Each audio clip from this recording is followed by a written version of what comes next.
तो बोले भी नहीं थे, बगैर बोले हमारा मकान तोड़ के चले गए, ना कोई खबर नहीं कुछ नहीं, अचानक आए और तोड़ दिए। और हमारा तो नाम भी नहीं था, नोटिस भी नहीं लगा था हमारा। तो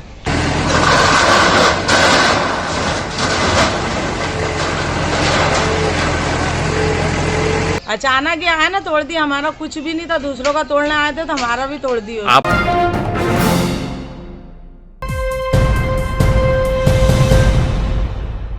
मैं हूं शकील अहमद और आप देख रहे हैं न्यूज़ मैक्स।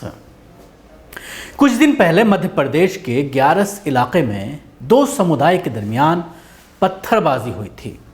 इस पत्थरबाजी में दोनों समुदाय के जरिए एप्लीकेशन दी गई थी, तहरीर दी गई थी FIR दर्ज करने की, लेकिन पुलिस ने एक ही समुदाय के खिलाफ FIR दर्ज की।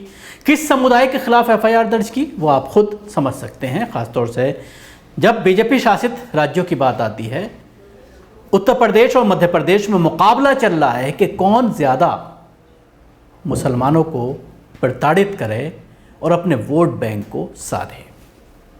तो इस मामले में मुसलमानों के खिलाफ FIR दर्ज की गई। लेकिन कल एक मामला जो सामने आया,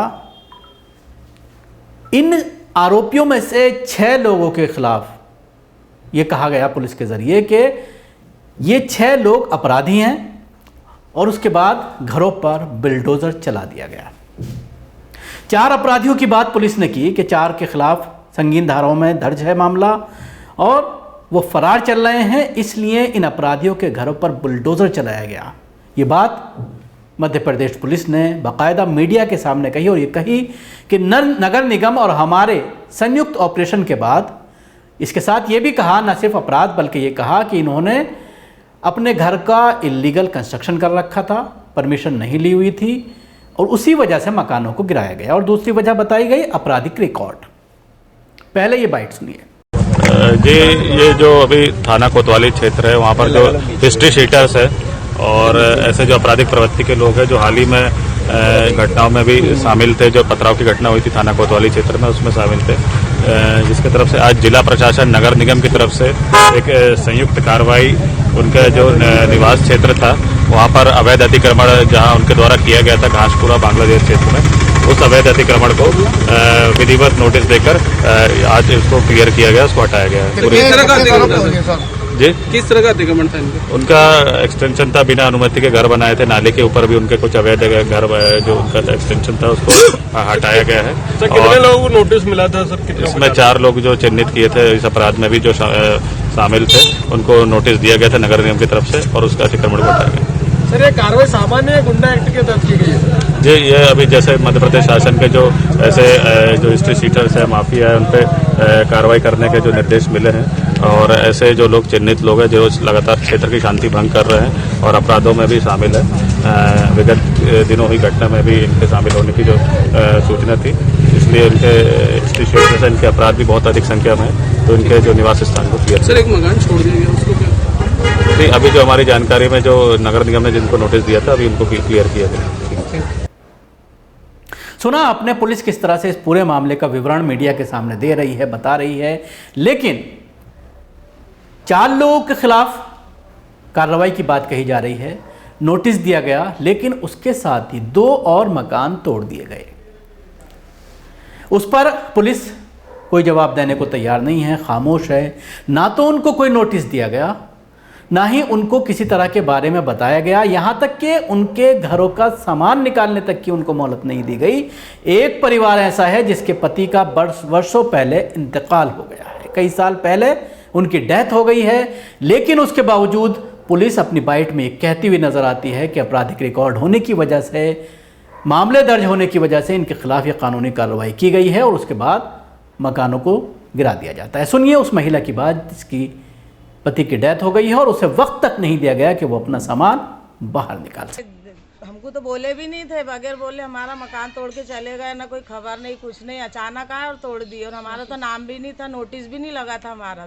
तो जैसे बाकी लोगों को नोटिस दिया था ऐसा आपको कोई नोटिस नहीं मिला? कुछ भी नहीं था हमारा, कुछ भी नहीं, अचानक यूँ ही हमारा जबरन भी तोड़ के चले गए। आपके घर में से किसी का आदमी भी नहीं है, 2 बच्चे, एक लड़का एक लड़की, आदमी भी नहीं, 19 साल होगा खत्म होने को। आपके घर में से किसी का नाम आया हो ऐसा झगड़े में? नहीं, कुछ भी नहीं हमारे यहाँ पे। हमारे घर में किसी का कुछ नाम नहीं, कुछ नहीं है। किसी का कोई पुराना रिकॉर्ड हो आपके कुछ घर में भी जिस नहीं वजह है, से? कुछ भी नहीं है।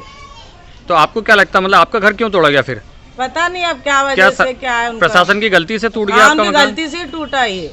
अचानक ही आया ना, तोड़ दिया। हमारा कुछ भी नहीं था, दूसरों का तोड़ने आए थे तो हमारा भी तोड़ दिया। आपने अधिकारियों से कल बात करी थी कि आपका गलत टूट रहा है? हाँ, बोले थे ना हमने। फिर क्या बोला उन्होंने? तो वो बोलो बाहर निकलो, कुछ मत बोलो, बाहर आ जाओ बोले। तो अब आपको क्या लगता है, अब आपकी क्या प्रशासन से मांग है? यही मांगे कि जो भी कुछ हुआ है, जो भी हमारा नुकसान हुआ उसका करो, उसकी भरपाई करो। सब कुछ नहीं बोल सकते। अचानक तोड़ तुमने के। करे ना ऐसा, अगर तुम पहले से भी बोलते तो कुछ हम मतलब करते। पहली बात नाम ही नहीं था, पहले तो नाम भी तो नहीं था, कुछ नहीं ऐसा था। छोड़ ना कि नाम कोई था हमारा। रिकॉर्ड नहीं, बच्चों का कुछ नाम नहीं, कोई है नहीं हमारे घर में। नोटिस चस्पा नहीं किए। क्या आप लोग अपना गुजारा बसर कैसे करते हैं? अब कर रहे हैं बस कुछ भी मजदूरी करके, सुपारी काट लेते, कुछ भी मजदूरी कर ये लेते करके। हमारा। मैं जाती हूँ पढ़ाने के लिए, ये मैं बच्चों- टीचर हूँ, मैं जाती हूँ पढ़ाने के लिए। मैं भी थोड़ा कर लेती हूँ घर का। तो आपने अधिकारियों के सामने अपनी ये जो व्यथा है वो बताए थे? मौका ही नहीं दिए ना उन लोगों ने, मौका ही तो नहीं दिए। अचानक मौका आए, ही नहीं। सामान रखो घर में बोले और दरवाजा लगा के बाहर हो जाओ। और बुलडोजर ऐसा बिल्कुल नहीं होता है दरवाजे ना। के पास रखे और बोले नहीं होता तुम निकल जाओ घर के बाहर और हम तोड़ रहेंगे। तो हमने बोले साहब आपने तो कुछ बोले ही नहीं था हमारे को, अचानक कैसे तोड़ रहे? सामान हटाने का तो बोले बस बाहर आ हमको वो जाओ। दो। तो सामान तो सब उधर पट के हमने उठा के पूरा उधर पड़ा हुआ सब। तो देखा आपने किस तरह से इस महिला ने पूरे घटना का विवरण दिया और आस पड़ोस के लोग भी इसका पूरा तरह से बता रहे हैं कि कोई नोटिस नहीं दिया गया, किसी तरह से उसके बारे में नहीं बताया गया। जब वो सवाल करती रही तो उसको डराया धमकाया, हटाया गया और उसके बाद बिल्डोजर उसके घर पर चला दिया गया। अब सवाल ये खड़ा होता है कि उत्तर प्रदेश और मध्य प्रदेश में अपराधी होने के नाम पर, कोई मामला दर्ज होने के नाम पर मकानों को गिराने का सिलसिला लगातार जारी है। इस तरह के केसेस पर कोर्ट क्या कर रही हैं? जाहिर सी बात है, अगर कोई अपराध को अंजाम देता है और उसने किसी गलत तरीके से संपत्ति इकट्ठा की है तो उसके लिए बाकायदा एक कानूनी प्रावधान है। कोर्ट के ज़रिए उसकी संपत्ति को कुर्क किया जाता है, उसके संपत्ति को सरकार में अटैच किया जाता है, बाकायदा उसकी नीलामी होती है।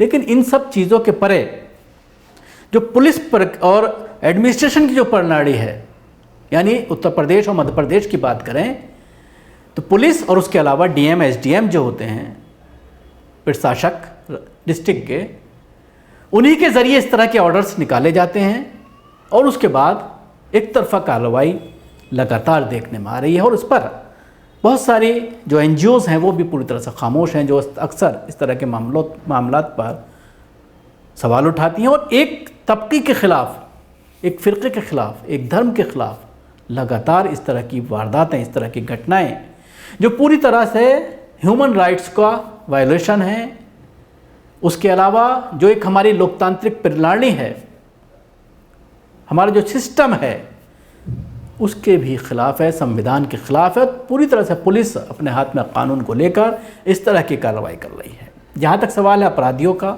अगर इस मामले में देख लिया जाए, 4 लोगों के खिलाफ आपने बताया कि अपराधी थे, लेकिन उन 2 गरीबों का आपने घर क्यों गिरा दिया, उनके घरों पर क्यों बिल्डोजर चला दिया, जिसमें से एक का तो पति भी नहीं है कि आप कहें कि उसके पति के खिलाफ आपराधिक मामला है, और दूसरा भी इसी तरह का मामला है कि उसको नोटिस नहीं दिया गया। तो जाहिर सी बात है ये सारी चीज़ें ऐसी हैं जो लगातार पूरी दुनिया में जो एक इमेज है भारत की, उस पर कहीं ना कहीं डेंट लगा रही हैं। शुक्रिया। आपको हमारी कोशिश कैसी लगी ज़रूर बताएं। हमारे यूट्यूब चैनल को सब्सक्राइब करना ना भूलें, इसके साथ ही बेल आइकन ज़रूर दबाएं और अगर आप ये वीडियो फेसबुक पर देख रहे हैं तो हमारे पेज को लाइक करें, उसके साथ ही फॉलो भी करें। धन्यवाद।